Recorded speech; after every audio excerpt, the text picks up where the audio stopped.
It's 4:47 on a Tuesday, the design is finally done, and now the real work starts. Screenshot the frame, paste it into Jira, type the title, write a description, link the design, tag the engineer, then do it all again for the next frame and the next. Now imagine the same handoff happening in 3 seconds while you are closing your laptop. That is the blueprint we are building today. Episode 15, Automating Product Manager Workflows. Here is the first shift in thinking. AI agents do not see your screens, they do not click buttons or read pixels. Instead, they hold a remote control. Each button is an API, an application programming interface, a clean, structured channel that lets one piece of software talk directly to another.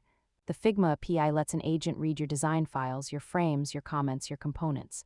The Jira API lets an agent create issues. Write descriptions, attach links, and assign work. The agent's job is simple: choose the right button, move the right information, keep going until the work is done. So how do you actually wire this up? 3 pieces: trigger, logic, action. Start with the trigger, the event that fires the workflow. A great trigger for design handoff is a single comment in Figma that says ready for dev. Next, the logic. The agent activates. It calls the Figma API, pulls the frame name, the design link, and any notes. Then it shapes that raw context into a structured Jira payload.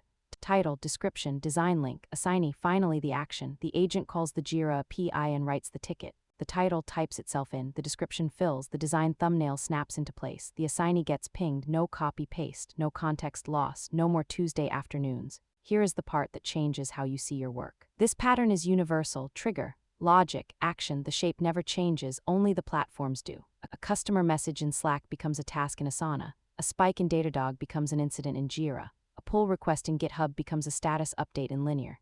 Same blueprint every time. There are emerging standards like the Model Context Protocol or MCP that aim to make these connections even easier.